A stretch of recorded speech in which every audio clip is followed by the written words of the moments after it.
I was sitting at my kitchen table, sipping black coffee like I do every morning, when my daughter handed me a shiny cruise ticket. She smiled sweetly and said, "Dad, you deserve to relax." But when I looked closer, I realized something chilling. Her so-called gift was a one-way ticket.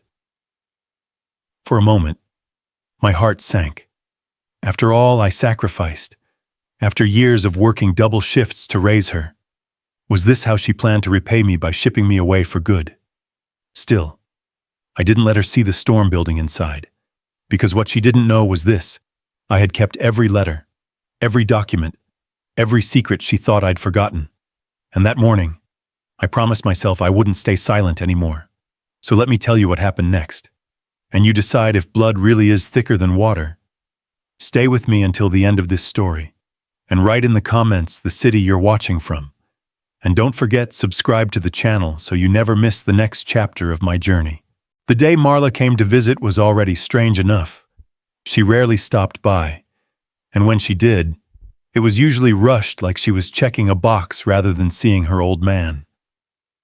But that afternoon in Jacksonville, with the chill of late autumn drifting through the open window, she walked in with a polished envelope in her hand and a smile that didn't quite reach her eyes. She handed it to me like it was the greatest gift in the world. "Dad, you deserve this," she said, voice syrupy sweet. "It's a cruise, a chance to relax, let go, enjoy yourself." The words should have warmed me, but instead they pressed heavy on my chest. Marla hadn't been generous in years. Her life had always revolved around money, appearances, and keeping control. Why now? Why me? The envelope felt slick in my fingers, almost too perfect. The bold lettering on the ticket made it look like a dream 5 days out on the ocean, away from everything. I wanted to believe her. I really did. But that smile, it had the flavor of rehearsed kindness. Something hidden behind it. Something waiting to show itself. I thought about the little girl she used to be, tugging at my pant leg, begging for ice cream after church. That memory tried to soften me, but the truth of our years together pulled harder. The fights about money, her dismissive tone when I reminded her of family traditions, the way she looked past me as if I was already fading from her world. "Relax," she repeated. "Enjoy it while you can." Those last words echoed long after she left. Enjoy it while you can. They weren't affectionate. They were sharp, like a warning dressed as a gift. I sat in my chair, the envelope in my lap, staring at the clean lines of the paper. Curiosity gnawed at me, but so did suspicion. Later that night, after dinner, I finally laid the ticket on the table and spread the documents open under the kitchen light. My heart quickened as my eyes traced the fine print. At first, it seemed routine dates, cabin details, ship name, but then the words cut into me like a blade. One way. The page blurred as I blinked hard, hoping I'd misread. My fingers trembled over the letters, but the truth was plain. There was no return ticket, no coming back. A chill swept over me, colder than the November air sneaking through the window. My first instinct was disbelief. Surely this was a mistake. But the memory of Marla's tone returned, biting into me like frost. "Enjoy it while you can." Anger simmered, but I kept it beneath the surface. Years of fatherhood had taught me not to explode, not to give her the satisfaction of seeing me break. Still, the betrayal burned deep. This wasn't a gift, it was a message. She wanted me gone, out of her way. I pressed the paper flat against the table, my hand shaking. She's sending me away for good. The words slipped from my lips, barely louder than a whisper. The weight of it crushed me. But beneath the sorrow, something else stirred. Determination. I clutched that ticket until the edges cut into my skin. I knew one thing for certain. I would not let this be the quiet ending she planned. That night, as the house settled around me, I reached for the phone. The call I was about to make would change everything. The phone sat heavy in my palm as if it carried the same weight as the ticket. The house was quiet, only the low hum of the refrigerator in the kitchen breaking the silence. I dialed Marla's number, my thumb hesitant on the green button. Each ring stretched longer than it should, filling the room with a hollow echo that seemed to bounce back at me. No answer. Straight to voicemail. I stared at the blinking red light, mocking me. My daughter didn't even have time to pick up. After everything, after the years I worked 2 jobs to keep her clothed and fed, this was what remained between us, a silence thick enough to choke on. Her voice on the recorded message was cheerful, distant, the kind of tone you use for strangers. "Hi, this is Marla. Leave a message." My throat tightened. Words hovered at the tip of my tongue, but I hung up instead. Leaving a message felt pointless. She knew why I was calling. She just didn't want to face me. The silence in that moment was louder than any argument we'd ever had. It told me more than words could. I wasn't just forgotten, I was being erased. Later, I sat at the old desk in the den. The smell of wood polish and old papers lingered. I pulled open a drawer and shuffled through the mess of envelopes and yellowed receipts. A memory surfaced, Marla standing right there months ago, sliding papers toward me with that forced smile. Just routine stuff. "Dad, don't make it complicated." Her tone back then had a sharp edge. She rushed me, brushed aside my hesitation. I remember the way her pen tapped impatiently on the desk, the sighs when I asked too many questions. Back then, I told myself she was just stressed. I wanted to believe my daughter still cared, that all her sharpness was just life grinding her down. But tonight, staring at that ticket, doubt gnawed at me. Maybe those papers weren't so routine after all. I found the folder buried under tax returns. My fingers trembled as I pulled it out. The papers were crisp, too crisp, as if she had gone out of her way to make them look professional.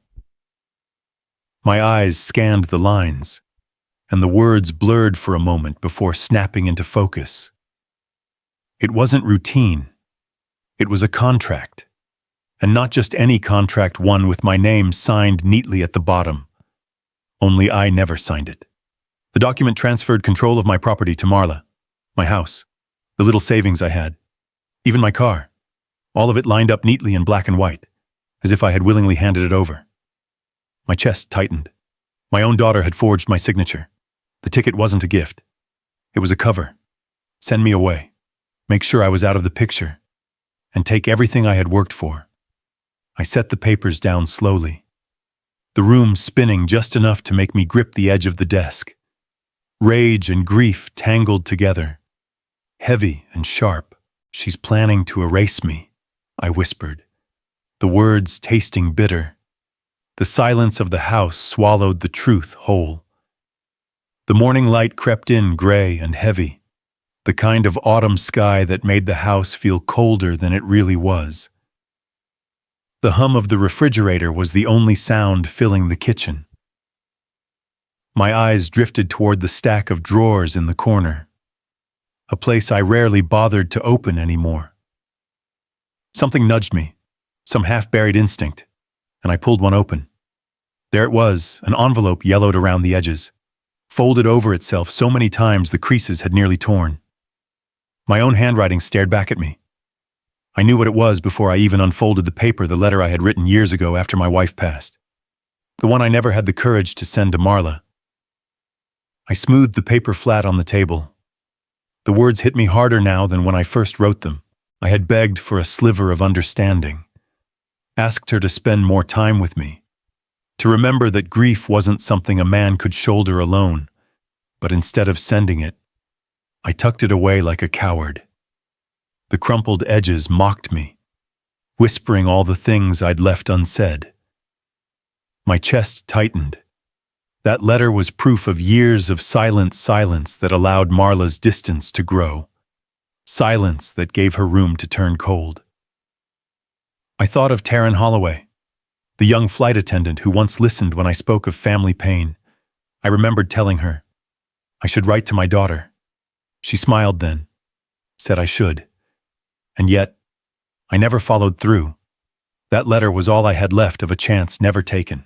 Later that morning, I stepped into the grocery store down the road. The air smelled faintly of oranges and disinfectant. Normally, Irene Skokel would be there, chatting by the fruit aisle. But she wasn't around today. I pushed the cart slowly, lost in thought, when a man brushed past me. He wasn't familiar, mid-40s, plain ball cap, a jacket zipped high against his neck. He leaned in, barely slowing his steps, and whispered, "She's planning something big with your house." The words froze me. My head turned, but by the time I caught my breath, he was already moving briskly toward the exit. I abandoned the cart and followed, but the automatic doors swallowed him up, and he vanished into the parking lot. My pulse hammered in my ears. I stood there for a long moment, hand gripping the handle of the cart, knuckles white. Who was he? How did he know Marla? And what did he mean by something big? The whisper carried urgency, almost desperation. It didn't feel like gossip. It felt like a warning. Back home, I laid everything on the kitchen table: the cruise ticket, the forged contract, the old letter. My hands hovered over each item like I was piecing together evidence from a crime scene. The ticket wasn't generosity, it was exile. The contract wasn't routine, it was theft. The letter wasn't just a scrap of paper, it was the voice I had silenced when I should have spoken up. And now the stranger's words had tied it all together. Marla was planning this for a long time. My chest ached as the truth settled in. She hadn't just stumbled into betrayal. She had cultivated it, step by step, while I stayed quiet, telling myself it was easier to avoid confrontation. The paper of the old letter crinkled in my grip. My lips moved before I could stop them. Voice low, breaking in the silence of the kitchen. She's been planning this all along. The weight of betrayal pressed on me harder than ever. For the first time, fear replaced sadness, fear that her plan was nearly complete, and I was only now waking up to it. That night, as the sky darkened over Jacksonville, I knew I couldn't remain silent anymore. The house felt unusually heavy that evening, as if the stranger's warning had soaked into the walls themselves. The letter I had pulled from the drawer the night before still sat on the table, its edges curled. The ink faded, but every word still carrying the weight of unspoken truth.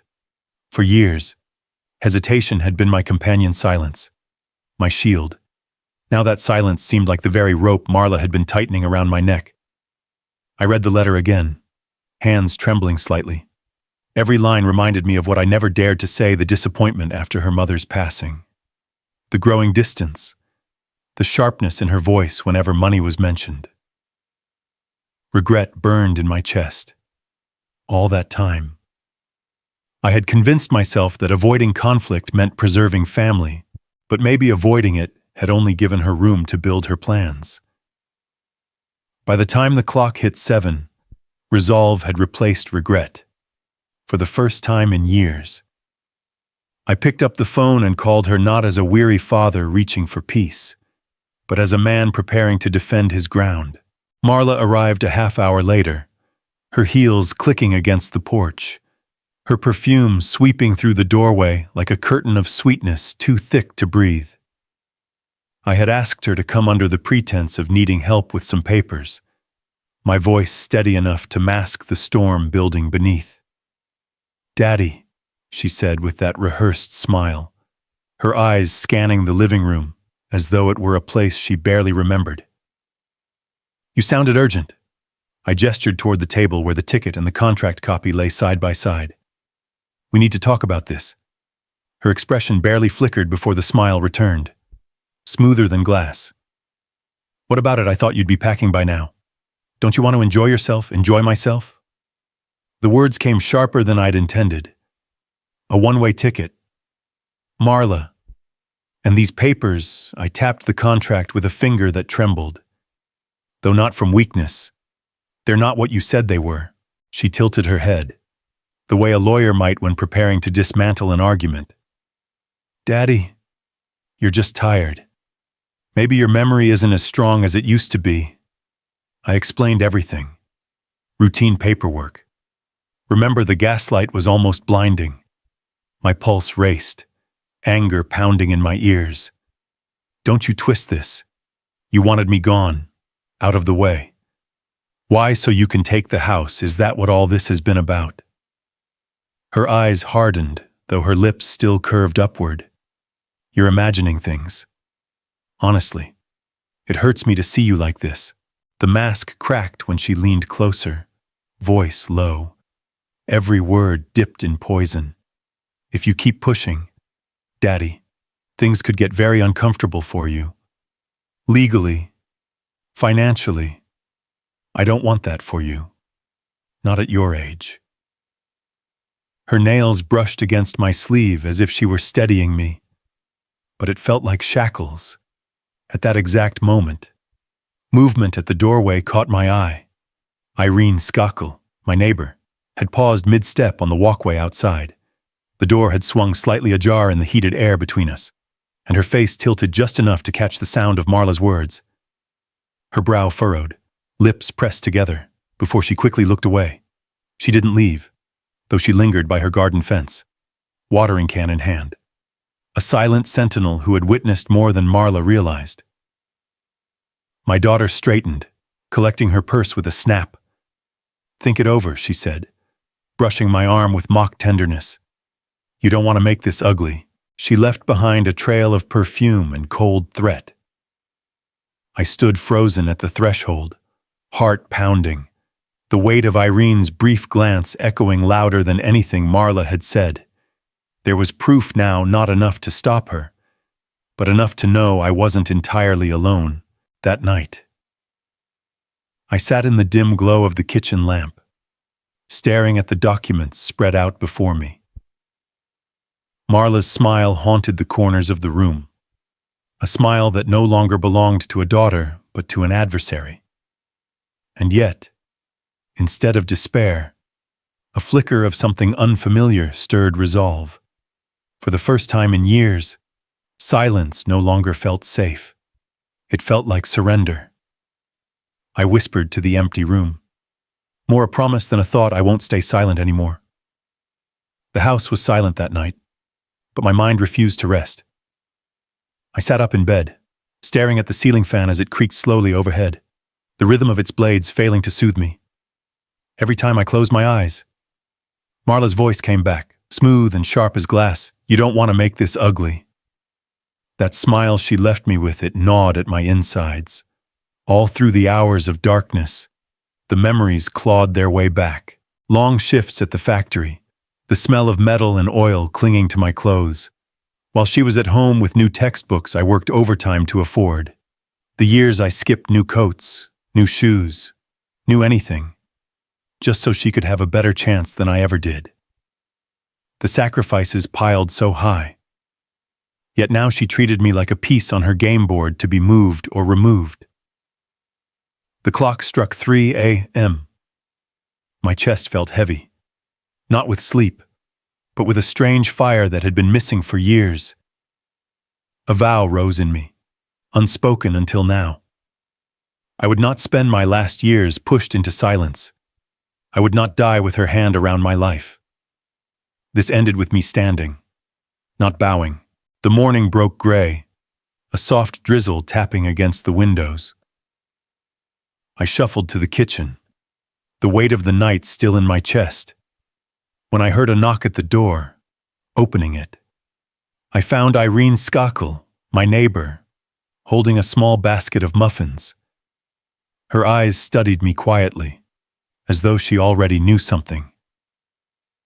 You didn't sleep, she said, more observation than question. I forced a smile, though it faltered. Long night. She hesitated at the doorway, her voice dropping. I heard enough yesterday to know she's pressing you hard. You need to be careful, but don't let her silence you. Her words landed heavy. No one had said that to me in years, not since my wife passed. For a moment, I felt the sting of tears, but I blinked them away. I don't plan on being silent anymore, I whispered. Irene nodded, her hand brushing my arm in quiet support. Then don't face it alone. If things go too far, I'll be there. Remember that. She left me with more than muffins. She left me with proof that I wasn't as alone as I thought. Even a single ally felt like a fortress compared to the emptiness I'd carried. By afternoon, I thought maybe the day would pass without further weight. But Marla never gave me peace.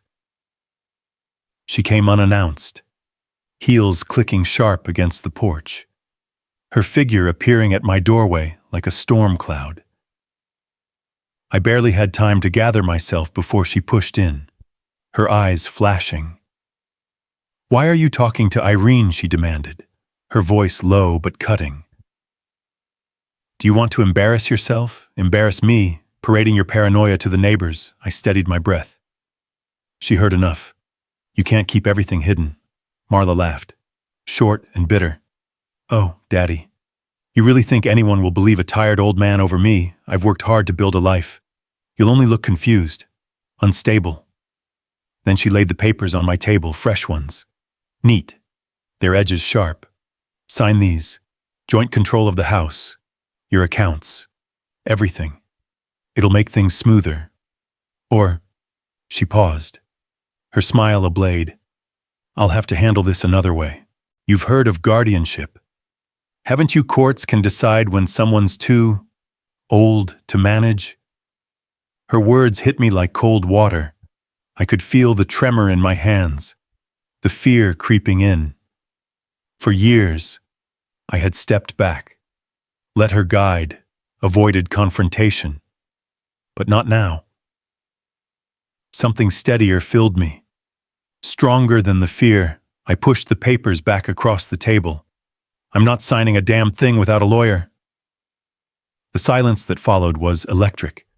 For the first time, her face cracked, shock flashing through her eyes. She wasn't expecting resistance, not from me.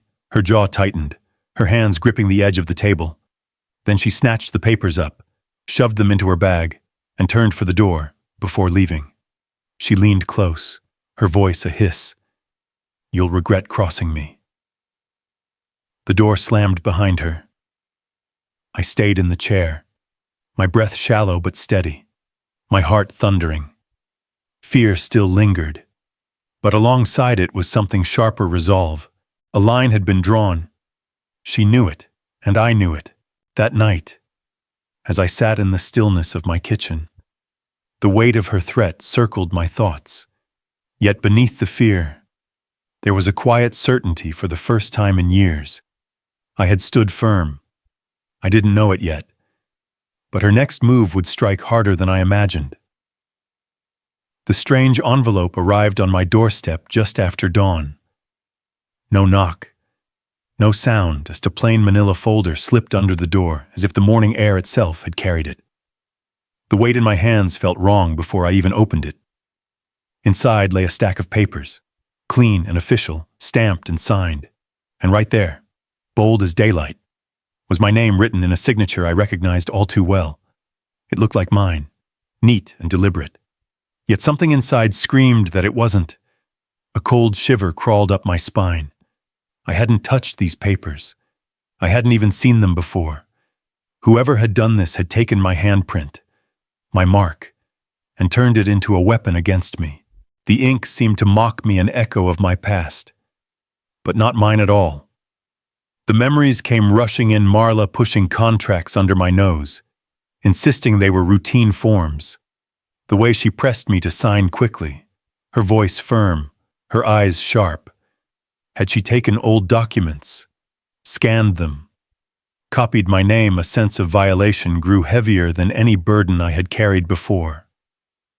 I stood in the middle of my small office, the papers trembling in my hands, and for the first time I realized the battle wasn't just emotional, it was legal. It was concrete. She wanted me erased on paper before I was gone in the flesh. I couldn't face this alone. By mid-morning, I found myself downtown, the city buzzing around me as if nothing had shifted in my world. Inside a law office that smelled faintly of polished wood and old books, I laid the documents in front of a lawyer I trusted years back during the sale of a rental property. He leaned forward, adjusting his glasses, and scanned the papers with a sharp, seasoned eye. "This is too perfect," he said, tapping his pen against the signature line. "Every curve, every line identical to your past records. No one signs their name the same way twice. This isn't just forged. It's duplicated." The words hit like a hammer. He sat back, concern etched into the lines of his face.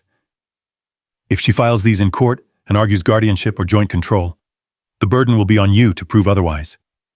Judges lean toward efficiency, especially when they think an elderly man is struggling. You need to act fast. Mr. Avery, she's not just plotting, she's executing." The room felt smaller as his words sank in. Guardianship, erased while still alive. My chest tightened, anger pressing against fear. I had worked my whole life to build something, and now my own blood was trying to strip it away with a forged stroke of a pen. Walking back out into the city, the world seemed sharper, every face a question, every shadow a threat. That's when I noticed him, a man leaning casually against a lamppost across the street, watching me. He didn't look away when our eyes met. He just lit a cigarette, inhaled, and exhaled slow, deliberate smoke into the crisp autumn air. The name came to me later, Darryl Menendez. I'd heard it whispered by neighbors once, a man known for helping people collect debts, a presence tied to intimidation. Now he was tied to Marla. I forced myself to keep walking, each step heavy, deliberate. But when I got home that night, the sense of being followed clung to me like damp clothes. The sun had set, the street quiet. When I heard it, the faint scrape of shoes against my front porch. I froze, listening. Through the narrow slit of my curtains, I saw him again. Darryl stood there in the shadows, cigarette glowing like a warning beacon in the dark. He didn't knock, didn't move toward the door, just stood there, smoking, reminding me I wasn't alone, locking the door with trembling hands. I whispered to myself in the dim light of my office, the forged papers still spread across the desk. She's not just coming for my money anymore, she's coming for me. Sunday mornings had always been a comfort. For years, the pews at church were where neighbors asked about my garden or how Alicia was doing in school. That morning, though, the air carried something different. Whispers drifted down the aisle like smoke, curling around me no matter where I sat. Eyes darted away too quickly. Handshakes were avoided. And for the first time, I felt like an intruder in a place I had called my sanctuary. At the diner afterward, the usual chatter went quiet when I walked in. Coffee cups clinked, but no one looked up. A few murmurs carried across the booths. Words like "poor old man," "can't handle his own checkbook," and losing it stung deeper than any insult ever had. After decades of working double shifts to put food on Marla's plate, to hear that I was being painted as feeble, it was more than shame. It was betrayal, and I knew exactly whose hand was stirring the pot. Marla had always been clever, but now she was weaponizing whispers, laying groundwork. If the community believed I was senile, who would question her if she tried to take over my affairs? Who would doubt her story if she said I was incapable of managing my own life? The polished cruelty of it left me sick to my stomach. That afternoon, as I walked down my block, the sting deepened. Friends I had known for 30 years turned their heads. One man who had borrowed my ladder last fall crossed to the other side of the street without a wave. It wasn't just embarrassment.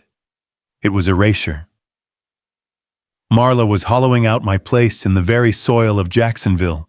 Irene Skakel saw me standing on the curb, watching neighbors I used to barbecue with close their doors a little too quickly. She walked up, eyes kind but worried.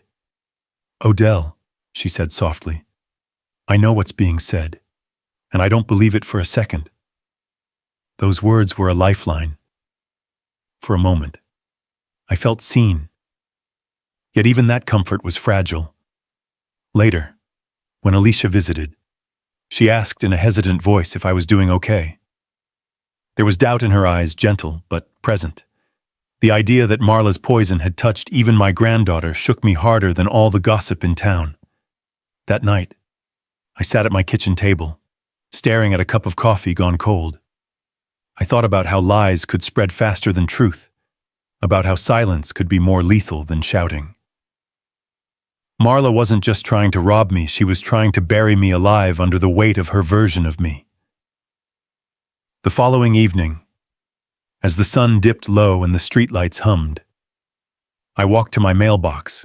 That's when I felt it. Someone watching, turning. I saw him, a man leaning against the neighbor's fence, lighting a cigarette. His eyes didn't flinch when they met mine. Daryl Menendez, the face I had seen lurking outside my house after the lawyer's meeting. He walked over slowly, smoke curling from his lips. Evening. Mr. Avery, he said, his tone casual but laced with something sharp. Word gets around. Doesn't it, folks saying you can't keep up anymore? I said nothing. He smiled thinly, tapping ash to the ground. The sooner you sign, the sooner this embarrassment ends. You don't want people thinking you're out of your depth, do you? The words hit like a slap. Not just intimidation, but an ultimatum. Hand over control, or watch your name rot in your own community. Something inside me snapped into clarity. My voice trembled, but it carried. I'm not signing anything. Not today. Not ever. For a long moment, we stood there in the dim light, the smoke between us like a line drawn in the sand. Then he turned, flicked his cigarette into the gutter, and walked away without another word. I went back inside, locking the door behind me. Alone in the dark. I whispered to myself, if she wants a war for my name, she's going to get one. The house felt heavier that evening, as if the walls themselves braced for the storm about to break inside. Marla had called for a family meeting, insisting we all gather in my living room. She spoke of my future as though I had no voice in it. That alone told me everything. I didn't trust her agenda, so I prepared. Irene, my watchful neighbor, sat near the back, her eyes calm but alert. Ezekiel, my oldest friend, took a seat beside me, his presence steady as a mountain. Alicia, my granddaughter, walked in with hesitation, her gaze flicking between me and her mother. And then there was Daryl leaning against the doorway like a shadow sent to remind me of my place. The air carried a silence so sharp it could cut. My hands rested on my knees, steady, though my heart raced. For the first time in years, I didn't intend to yield. Marla began smoothly, her voice sweetened with the practiced tone of a caretaker. Dad, we need to talk about what's best for you. You've been under so much stress. The cruise was just the beginning. There are other things that need to be handled. I let her talk. She pulled out a stack of papers, sliding them across my coffee table. These are agreements you already looked over, she claimed, eyes steady. You signed them, remember? The words tightened my chest. I hadn't signed those papers, not willingly. My voice came out low but firm. No, Marla, I didn't, and I won't. Her expression flickered, just for a moment, then hardened. Dad, don't make this difficult. You're not thinking clearly. Everyone here knows it. Alicia's eyes widened, her lips parting in shock. Ezekiel leaned forward, fists clenched. Irene shifted, quietly bearing witness, and Daryl smirked, as if the outcome was already decided. But my resolve didn't crack. I straightened my back, lifted the papers, and held them high. These signatures aren't mine, I said, my voice carrying more strength than I felt. I've already had them looked at. They're forgeries. The room stilled. Marla's face flushed, her composure slipping. Alicia recoiled, whispering, Mom, is that true? Ezekiel let out a low grunt of approval, and Irene nodded firmly. I heard her threaten you before, she said. her voice quiet but clear enough to be heard. For the first time, Marla lost control of the room. Her hands slammed against the table, rattling the glasses. "You think you can turn them against me?" she hissed. "Her mask gone. You have no idea what's coming." I didn't flinch. My hand shook only slightly as I folded the forged documents back into my folder. Around me, allies I once thought I'd lost leaned in closer. For the first time in a long while, I wasn't alone. Marla's eyes darted between us, between her daughter's stunned face, Irene's steady gaze, Ezekiel's clenched jaw. For a brief second, her confidence cracked. She muttered under her breath, gripping the edge of the table so tightly her knuckles whitened. Then she leaned close to me, her voice a venomous whisper. "You think this is over? You haven't seen anything yet."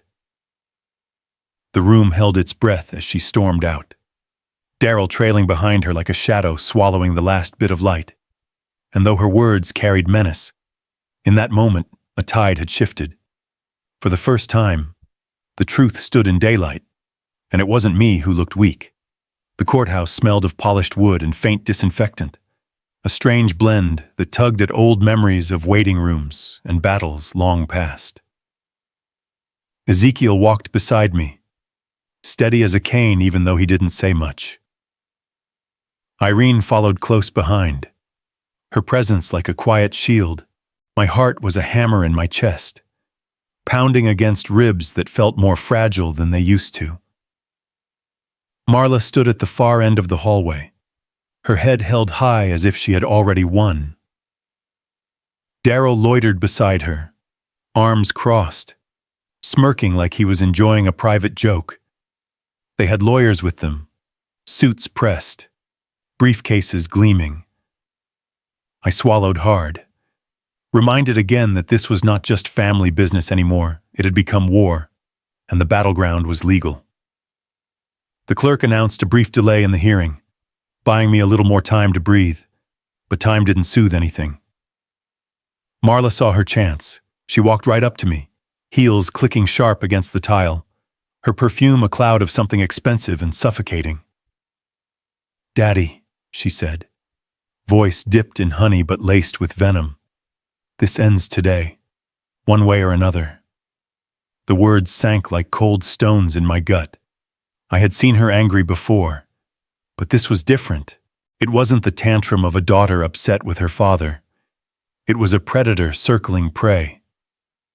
The courthouse walls felt like they were leaning in on me, boxing me tight. Her eyes burned into mine. And suddenly, the hallway was too quiet. Ezekiel cleared his throat, but didn't speak. Marla leaned closer, her whisper sharp enough to cut. "If you keep fighting me, I'll make sure the whole city knows you've lost your mind. Senile. Dangerous. I'll tell them you can't take care of yourself anymore." The words rattled me, but I forced myself to stand taller. Years of hard labor and sacrifice had built more than just calluses on my hands. They had built a spine I refused to let her bend. "You can lie all you want," I said, my voice lower than I intended but steady. "But truth has a way of crawling out, even from the darkest places." I didn't realize Alicia was nearby until I saw her wide eyes over Marla's shoulder. She had heard every word. Her face was a storm confusion, fear, and a kind of hurt that stung me deeper than Marla's threats ever could. My granddaughter was caught between two worlds, and my heart broke knowing it was her mother's poison that put her there. Marla saw her too. "See, Alicia," she said louder now, turning the moment into theater. "This is what I've been telling you. He's delusional. He thinks everyone is out to get him." I felt the eyes of strangers on me, courthouse visitors pausing to watch. My fists clenched at my sides. I wanted to shout, to tear apart the lies with raw truth, but shouting would only feed her narrative. So I steadied my breath. "I raised you better than this." "Marla," I said, looking her dead in the eye, "but if this is the war you want, you'd better be ready to lose." Her lips curled, but I caught the flicker of unease, The hearing hadn't even begun when the true betrayal landed. We gathered closer to the courtroom doors, waiting to be called in. Marla's lawyer pressed Ezekiel, casually, like a man trying to catch a loose thread. "You've known Mr. Avery a long time, haven't you? Surely you've seen signs of confusion." Here and there I waited for Ezekiel's booming voice, his usual certainty, to crush the question. But instead, he hesitated. A pause. Too long, his brow furrowed. "Well," he said slowly, "he's been under a lot of stress lately. Anyone might slip." My chest went hollow. The floor beneath me might as well have cracked open. Ezekiel, my friend, my brother in everything but blood, had just handed Marla the sliver of doubt she needed. I could see it on her face, the smug victory blooming. "Thank you," her lawyer said smoothly, already scribbling notes. I wanted to scream at Ezekiel, to demand why, but the words stuck in my throat. Betrayal doesn't always come in daggers. Sometimes it's a single pause, a moment of weakness that cuts deeper than any blade. Alicia froze in place, her torn expression deepening, and Marla, she smiled, triumphant, as though the chessboard had shifted in her favor. Then Irene stepped forward, her voice cutting through the thick silence. "I heard her," she said firmly, eyes fixed on Marla. "I heard the threats in his own home, and I'll say it under oath if I have to." Marla's smile faltered. Relief washed over me. Tangled with the sting of betrayal, I had lost a piece I thought was loyal, but gained a shield I hadn't expected. That night, back home. I sat in the silence of my living room. The courthouse echoes still clung to me, the sting of Ezekiel's hesitation sharper than ever. I whispered into the stillness, even in the fight for truth. Sometimes the knife sinks in from the hand you least expect. But anger burned hotter than despair. I wasn't done. Not by a long shot. But I wasn't finished yet. If they thought they'd broken me, they hadn't seen the last of Odell Avery. The house was darker than usual when I came back from the courthouse. No lamps, no TV humming in the background. Only the steady tick of the wall clock in the kitchen. The sound seemed louder tonight, as if marking every second of betrayal that had piled on me. Marla's words still cut through my chest, and Ezekiel's hesitation replayed again and again. I sat at the table, my hands folded, the silence heavy. The courthouse hall had been full of voices, but here there was nothing. The quiet pressed down like a weight, reminding me that in the end, it felt like I was standing alone against my own blood. Irene showed up not long after, knocking softly before letting herself in. She carried a basket with a small casserole dish, the kind of gesture only a neighbor with a caring heart would think of. She didn't speak at first, just set it on the counter and sat across from me. "You can't let her break you," she said finally, her voice calm but steady. "That's what she's after, not just your money, but your spirit." I looked at her, tired eyes meeting hers. She was right. Marla wasn't satisfied with papers and signatures. She wanted my name, my dignity. Irene reached across the table and gave my hand a gentle squeeze. "Alicia still listens. She may be confused, but she's not gone. Don't lose hope there." Her words eased something in me, even if just a little. In a storm full of doubt, Irene felt like the one piece of solid ground. Later that night, Ezekiel came by. His knock was louder, sharper. When I opened the door, he didn't wait to be invited in. He stepped inside, hat in his hand, eyes darting. "I need to explain," he said. I crossed my arms. "Explain how you froze when I needed you most." He shifted uncomfortably. They cornered me. Her lawyer said things that what my voice rose, sharp and raw, that maybe I'm too old to know what's going on, that maybe I should be put away somewhere. "You hesitated, Ezekiel, and in that moment you gave her exactly what she wanted." His face flushed. I was scared. You think this is easy for me. She's ruthless. Odell, I didn't know what to say. You should have told the truth. I snapped. That's all I ever needed. For a moment, we stood in silence. Two old men who'd once shared coffee and laughter now staring at each other like strangers. I'm sorry, Ezekiel muttered, but it carried no weight. Then he turned and walked out, slamming the door behind him. The kitchen felt colder once he was gone. I sat back down at the table, restless, searching for something to hold on to. My hands dug through a drawer where I kept old receipts, letters, and scraps of my wife's handwriting. That's when I felt it, a small envelope, tucked deep in the back, sealed and untouched. It was addressed to me, though the handwriting wasn't familiar. The paper had yellowed with age, edges soft from time. I turned it over in my hands, heart pounding. If this letter is what I think it is, I whispered, everything could change. The letter sat on the table, its edges yellowed, the paper soft with time. My hands hovered above it as though it were alive, carrying a pulse of its own. I'd opened hundreds of envelopes in my life bills, birthday cards, condolences after my wife's passing, but none ever felt this heavy. The seal cracked under my thumb, dry and brittle, releasing a faint smell of old paper and dust. My breath caught in my chest. For a moment, I thought of leaving it sealed, slipping it back into the drawer, pretending it had never found me. But curiosity won. With trembling fingers, I unfolded the paper inside. The handwriting was instantly familiar, curved, deliberate strokes that carried the weight of a woman I had loved for nearly 5 decades. My late wife. My throat tightened. The first lines were gentle, almost tender, before they cut deeper than I was prepared for. She wrote of Marla, our daughter. She confessed fears I had never let myself consider. I worry.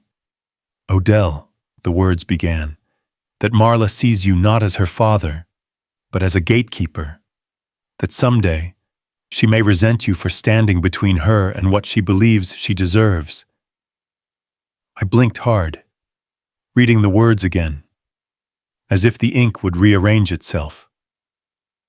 My wife had seen something in Marla long ago, something I had ignored or explained away as youthful defiance. She had seen greed growing like a vine, curling tighter with every passing year. The letter went on, confessing how she'd overheard Marla as a teenager, mocking my stubbornness, saying she couldn't wait for things to change so she could finally live the life she wanted. At the time, my wife had stayed silent, not wanting to burden me with her worry. Now her silence echoed like thunder in my ears. Then came something else, an admission that chilled me further. My wife referenced accounts and property I had all but forgotten, a small patch of land my uncle left me, a savings account we'd never touched. She wrote that she feared Marla already knew about them, perhaps from snooping through old files. She has curiosity, my wife warned, but not the kind that builds, the kind that takes. The paper shook in my hands as memories resurfaced. Marla's comments through the years, her little jabs about money, her impatience with my careful budgeting. You'll never understand real comfort. Dad, she had sneered once when I refused to co-sign a loan for her. Back then, I'd laughed it off as the heat of the moment. Now, each comment looked different in the light of this letter. Not just impatience, foreshadowing. The ache of betrayal swelled inside me, heavier than any weight I'd carried. Not just the betrayal of a daughter I had raised, but the betrayal of time itself, years I had spent blind to her resentment. My wife had tried to warn me, and I had missed it. She had died carrying that fear, leaving me to face it alone. My eyes drifted to the end of the letter. That's when I froze. The handwriting shifted, subtly, but unmistakably. The loops of the Y, the way the R leaned forward, this wasn't quite my wife's hand anymore. It was close, almost too close. My pulse quickened. Someone had touched this letter after her, Had it been recopied, altered? If so, who? And why now? A chill ran down my spine. Was this discovery meant for me at this moment? Pushed into my path for reasons beyond what I understood? Had Irene known about it? She had been around so much lately, offering comfort at just the right times. Or was it Marla herself, playing a crueler game than I could even imagine? The questions tangled, each one pulling me deeper into suspicion. Trust, already fragile, felt like glass beneath my feet. A sharp knock at the door snapped me out of my spiraling thoughts. My hand jerked, nearly tearing the fragile paper. The knock came again, steady, unhurried. I quickly folded the letter, slid it back into the envelope, and tucked it deep under a stack of old magazines on the counter. When I opened the door, Irene stood there, her expression calm, almost too calm. The autumn night hung around her like a cloak, the porch light casting long shadows behind her. I forced my voice steady. Evening. Irene. She smiled faintly, stepping closer. I thought you might need some company tonight. My chest tightened, not from loneliness, but from the secret now hidden just inches away. As I let her in, my thoughts repeated like a drumbeat. If even the dead can't speak for themselves, who do I trust among the living? The dawn light crept through the blinds in my Jacksonville home, painting long shadows across the kitchen table where the letter still rested. My hands lingered over it, my mind circling the handwriting that wasn't my wife's. Irene sat across from me, steady and calm, her eyes holding mine. I owe you the truth, she said softly. From her bag, she produced a sealed envelope, yellowed with age, its edges fragile. That was the original, years ago. Water seeped into the safe deposit box. I recopied her words so they'd survive. I never meant to confuse you, Odell. I just wanted you to have her voice preserved, relief mixed with shame. The original letter confirmed everything the fear my wife once carried, the warnings I had ignored, and Irene's careful honesty restored a trust I thought I had lost. With both copies in my hand, the decision became clear. This would go with me to court. The courthouse smelled of old wood polish and nerves. My cane tapped against the tiled floor as I entered. Irene on one side, Ezekiel behind me, Alicia trailing uncertainly. Marla stood near the front with her lawyer, Daryl lounging in the back like a shadow that wouldn't leave. The judge called the emergency petition. Marla's voice was honeyed venom, describing me as forgetful, incapable, a danger to my own finances. Her attorney pushed papers forward, claiming guardianship was in my best interest. But one by one, my witnesses spoke. Taryn, the young cruise staffer, described the one-way ticket, the way Marla had talked of senior care facilities as if I were cargo. Ezekiel, his voice firm now, told of my clarity on board, my ability to manage myself. Then Irene laid down the letter, both the damaged original and the copy. She explained the preservation, the timing, the fears my wife once confided. The courtroom shifted. The pattern of Marla's intent was no longer hidden. It was mapped in ink and action. Evidence stacked like bricks on a wall I could finally lean on. The judge leaned forward, his words steady and final. There is no basis for guardianship. The petition is denied. Furthermore, the forged documents and questionable transfers suggest possible exploitation. A protective order is issued. A forensic accounting will proceed immediately. Gasps rippled across the courtroom. Marla's face drained of color. Daryl fidgeted as a subpoena was slid into his hands. My chest swelled, not with gloating, but with a righteous relief the law had given me back my dignity. In the corridor outside, the air was heavier, more private. Marla cornered me, her voice sharp. You think this is a victory? You've humiliated me. Dad, I stood tall, cane planted firm, Irene at my side, Alicia just behind. I pulled the keys from my pocket, pressing them into Irene's palm. "Those don't belong to you anymore," I told Marla, "from this day forward. If you want to step into my home, it will be by invitation, not entitlement." Her mouth twisted, searching for words.